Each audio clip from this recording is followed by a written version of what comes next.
part of that public service. And this is the least of which we can do.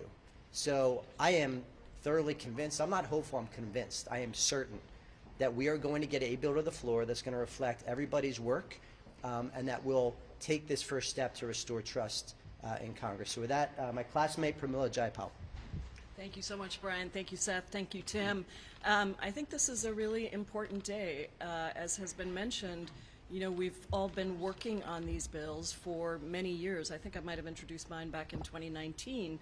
And every term, we add more and more people and better ideas and ways for us to really get at this gap in trust. And there are many ways to look at the gap in trust. Obviously, low rating approvals of Congress, but just look at the polling on this particular issue. It is off the charts in terms of how the American public thinks about this, because whether you're a Republican, an independent, or a Democrat, it's 85% and over, depending on which poll you look at. And I think that reflects the desire of the American people to have far more guidelines and restrictions to ensure that we in Congress are not rigging the economy for ourselves or for billionaires and not for the people. And one of the critical places that that comes in is what we do with the information we get here. Do we use it to create better policy for the people so that it works better, life works better for people, or do we use it to enrich ourselves? And so this stock trading ban, I think, is at the heart of that. And it's why I think we have put so much energy. Tim was saying that, you know, people often want to talk about all the partisan divides, and there are plenty of those. But there are also these areas where there is true work, collegiality, listening, respect for the ideas. And I'm grateful to Seth for sort of saying, listen, one of the things that's being used against us in moving a bill forward is we've all got bills. So how about if we just put that aside and we figure out what is the one bill that all of us can agree to? And I really think, I think we all think, this got so much better in the process. We have taken the best of many of our bills. We asked questions about all the things that were coming up, whether it was about what people do when they have trusts that are passed on, or, you know, family businesses, all kinds of questions that we really dove into the detail on. And that is why I think this is the best product. And I hope we can make it better if there's a process here. If there's places we need to do that, we're certainly willing to do that. I don't want it to weaken. I really don't want it to weaken, because there are a lot of good things in this bill that are very, very important. And now the most important thing is, let's get it to the floor. Whatever that process looks like, let's not delay on this. Let's not obfuscate and find reasons not to do it. We've got a bipartisan coalition that is ready, willing to get to work. And I think it will be one of the things that we look back on down the road and say that was a moment where we showed the American people that we actually want to work for them and not for ourselves. So let me turn it over to the incredible Tim Burchett. Thank you, Brad Paul. Thank you, Seth. Thank you, Brian. Somebody asked me if I was going to wear my jacket up there, and I said, to quote the immortal words of Henry Winkler when he played the Fonz, I always rumble in this jacket, because that's what we're up against. This is a fist fight, folks. Now, first, I guess I need to thank Chairman Stiles and the committee, the House Admin Administration Committee, for taking this up, because I realize what we're up against. I mean, this is, you know, everybody talks about this place being a dadgum swamp. It's not a swamp. A swamp is something cool God created. It filters water. Animal life lives and flourishes around it. This is a sewer. This is created by man, and it needs to stop. We've, you know, for years Congress has been using hard-working American taxpayers' money to get rich. Dadgum, it's got to stop. America knows what the heck's going on. Everybody wants to knock Pelosi. Heck, she's not even in the top 10. Get on that Unusual Whales site. This is pathetic, folks. We all know what's going on. Congress knows what the hell's going on, and it needs to stop.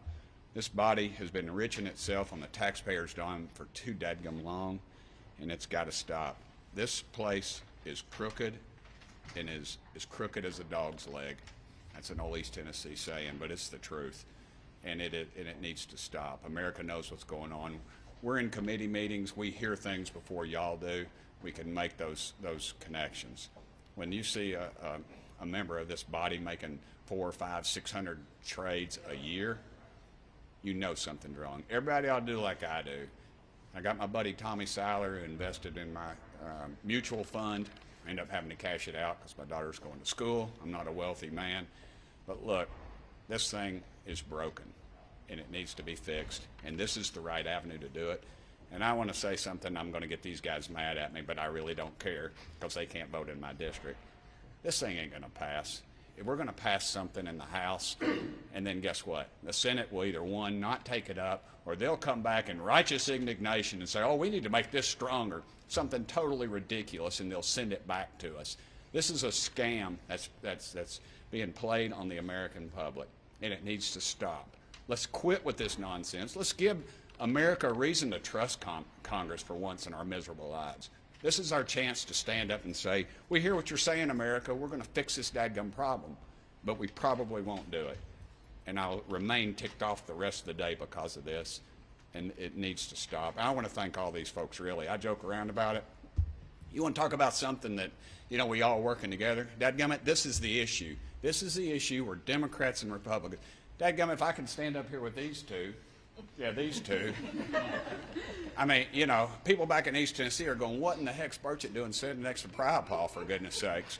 Well, this is, I'm not going to beat her in her district, and she sure as heck ain't going to come down to East Tennessee and beat me. But this is an issue that America's united on. We ought to get behind this thing.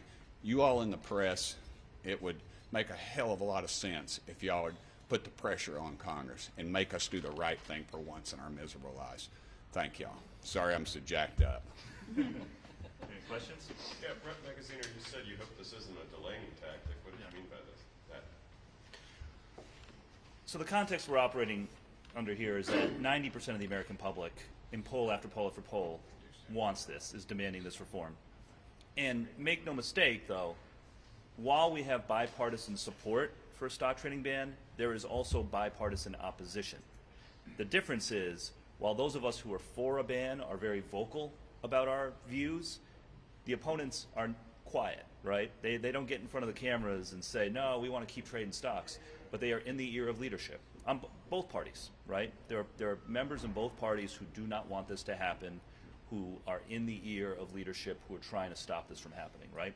And so I'm more of an optimist than Tim is. Like, I think we can get this done, this Congress. I hope that this is the beginning of a regular order process where, to Brian's point, you know, the bill can be perfected even more on its way to the floor in an eventual vote. But, you know, if this is an attempt to just placate us with a hearing, then that's obviously not going to be good enough. Maybe I'll just add to that and say that I've seen, we've seen a lot over the years of how people can stop things from moving forward.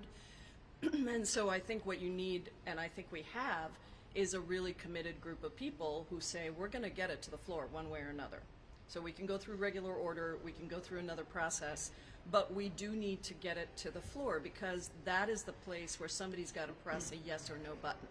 That's the place where, if you're in private saying, I don't really want this, but you're out in public saying, you know, yes, we need to do this, those two views come together when you press that button. Now, we want to make sure we succeed. I'm an optimist. He does know my name, by the way, but he just insists on calling me Pariah Paul. But I really think that this is a moment where we've got the country with us.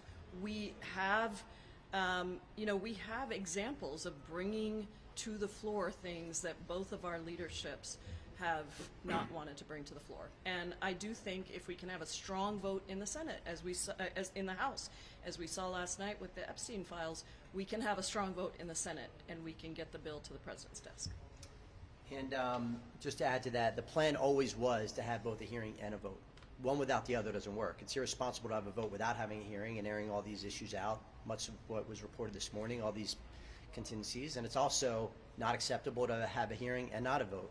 So both are important, and both will happen. Both will happen. Hearings today, this will get a vote. Trust me. And in terms of the Senate, you better believe that once this does pass the House, which it will, we are all going to go migrate over to the other chamber, and we'll do this every day of the week if we have to. That's right. And by the way, Every day. It's already passed out of committee in the Senate. Yeah. Anyone else? In your view, why do you think leadership does not want to bring this to a vote on the regular? I didn't say that they don't want to. I said that, look, I don't know what Mike Johnson is thinking. I don't know what Republican leadership is thinking. I know what the American people want. I know that we have a bipartisan coalition of members that are very passionate in our desire to get this done. But I also am clear-eyed about the fact, and I'm not going to name names, but I'm clear-eyed about the fact that there are members on both sides who are trying to kill this, just like they have successfully killed this in every prior Congress since the issue was first raised. And so, I'm here today in a spirit of being hopeful, and I view this as a positive step, but it's just the first step. There needs to be, there needs to be a vote. Were you guys expecting this to start as a markup as opposed to a hearing, or have you told it would start as a markup as opposed to a hearing? I think a hearing is really important. We've not had this, right? There has never been a public televised airing out of the concerns, of the loopholes, of the we have to do that, right? The markup will come after that. This is a fact finding. We want to hear everybody out. It would be irresponsible not to do so, but then a markup and then a floor vote, and it will happen. It will. When would you want to mark up by? And if it's not, doesn't happen by then, would you go directly to a destruction position? What would you do? Well, let's see how today goes. Again, Chairman Stile is following through on what he promised us he would do. This is what we asked for. This is not going to take forever. We're going to let them do their work, and I think we'll all discuss amongst ourselves what we think a fair timeline is.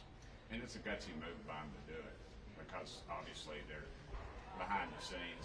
As one of the members discussed earlier, that folks are backdoor. They're saying, we don't want this, but when it gets on the floor, they're going to be our biggest cheerleaders. So it's definitely a gutsy move to get it in the committee, and I salute the committee for their guts to do it, because this is, like we said, the hearing is the proper way to go. We need to air it out. Yeah, keep in mind, members' names are going to be mentioned in these hearings. That's part of the fact finding is, okay, what members have done what in terms of trading, sometimes on a daily basis, not even on. And I'd encourage you to go on the Unusual Whales website, Top 100, and I've yet to make the Top 100 yet. So. Congresswoman Luna said last week that she had received assurances from Speaker Johnson that there would be a markup. Congressman Fitzpatrick, Congressman Burchett, have either of you gotten those assurances directly from the Speaker or members of leadership? We'll talk to her. I don't know when she had that conversation. If that's true, that's great news. I have, Yeah. sure, I have. Yeah. Absolutely. Anyone else? Oh, yeah. Speaking point has been whether or not this should extend to the president and to the judicial branch. Is that something that in your working group you guys ruled out as a non-starter, or is that still on the table? Yeah, so we discussed it, and I think many of us are supportive of including the president and vice president as they were included in the Senate bill that passed out of committee. It is unclear whether that would have the critical mass of support necessary to pass the House. So it's still an open possibility, and I think we are exploring whether we can build the support, whether the support exists in order to include them. Obviously, if there is support, then that can be done through an amendment process. But rather than delay the process of introducing the reworked bill while we figure that out, we decided to go ahead, introduce the bill, keep the momentum going, and then, that's still an open question. And I also want to add, Alexandria gave a quote this morning about how she views this as once this domino falls, it's going to manifest in a lot of other very positive ways, and I couldn't agree more. I think that's really important. That's why we really want to get it done at the bare minimum for our chamber. All right. Thank you, guys. Thank you. Thank you for your coverage. All right. Yeah, good stuff. See you guys. I'm going to sit here and somebody get a picture of me quick, one of my people, so it looks like y'all are interviewing me. I'm just kidding. See y'all.